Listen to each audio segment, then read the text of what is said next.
Bienvenue dans la cuisine de Maisonnomie. Nous allons préparer un poulpe grillé au pimiento della vera fumé, grémolata, menthe, coriandre et zeste d'agrumes. Avant la recette, on va parler vin. Suivez-moi dans la cave. Voilà les amis, on se retrouve dans notre petite cave des dégustations.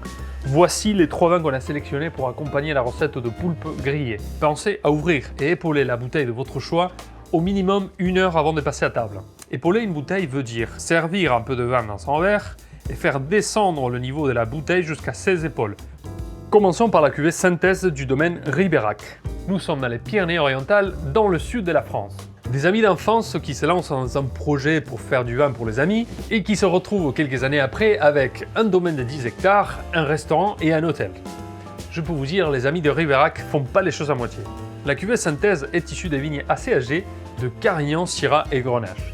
3 cépages très connus dans le sud de la France, certes, mais implantés à presque 400 mètres d'altitude sur des schistes et du granit, ces vignes donnent un produit avec un très bon nez, sur des épices fumées avec un petit côté mentholé, en bouche la fraîcheur, un vin qui invite vraiment à continuer à boire, loin d'être un vin acide, ça reste un vin du sud, très gourmand à l'attaque. On continue par la cuvée H du Clos de la Bartassade, un très beau projet de la famille Baron, vigneron sur les terrasses du Larzac. Leurs vignes poussent sur des terres très calcaires. Le travail s'est fait d'une façon très soigneuse, autant au vignoble qu'au chai de vinification, un travail très respectueux de la typicité des raisins. La cuvée H est composée principalement de Syrah, mais elle montre néanmoins un côté très droit du Mourvèdre qui fait à peine 15% de l'assemblage. On est des notes très élégantes de vinaigre balsamique qu'on a cherché à marier justement avec la marinade sauce soja du poulpe, vous allez voir. Un côté fumé qui va bien accompagner le grillé du poulpe et des épices. Un tanin très fin qui fait saliver, produit d'un travail très délicat sur le bois. C'est cette matrice tannique justement qui nous a plu pour faire l'accord. Une fin de bouche très longue avec une belle tension qui va permettre de porter le côté salin de la recette. Et pour finir, je vous présente la cuvée Pinot Noir Mélasse de première qualité des frères Ournac. Une cuvée atypique créée par les jeunes repreneurs du château de Cesras en appellation la Livinière. Voilà, un cépage du Nord travaillé comme dans le Sud.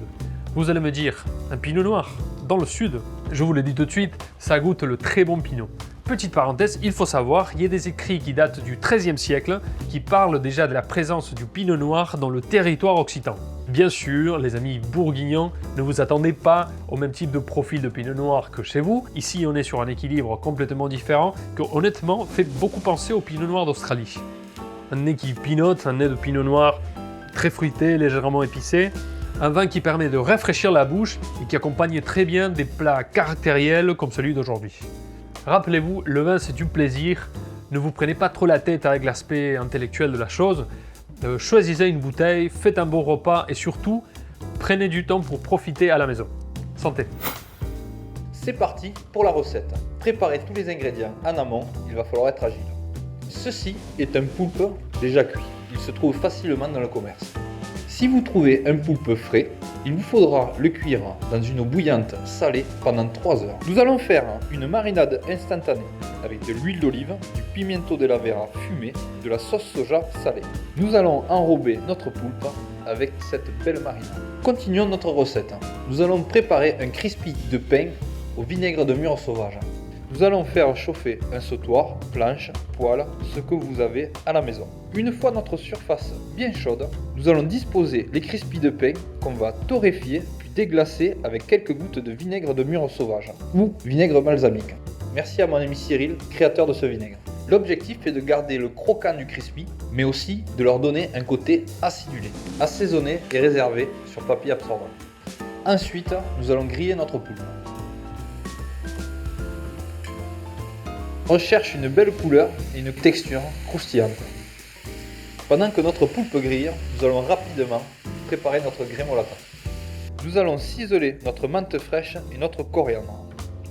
Toujours un couteau bien affûté pour éviter d'écraser les feuilles. Optionnel, vous pouvez aussi ciseler une échalote. Zeste d'orange, zeste de citron vert pour le peps. Sel, poivre et huile d'olive.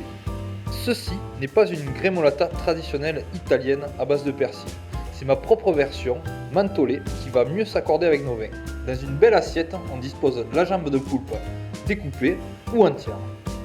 On agrémentera maintenant de notre grémolata, ensuite de nos croûtons au vinaigre balsamique de mûre, et nous finirons avec quelques fleurs de roquette sauvage et quelques jeunes pousses. Un filet d'huile d'olive et c'est terminé. On est arrivé à la fin de ce nouvel épisode. Merci d'avoir partagé ce moment avec nous. Est-ce que je peux goûter? Bien sûr Miguel, tu vas te faire plaisir et ça va se marier super bien avec les vins que tu nous as présentés. Les amis, ça c'est Maisonnomie Gastronomie à la maison.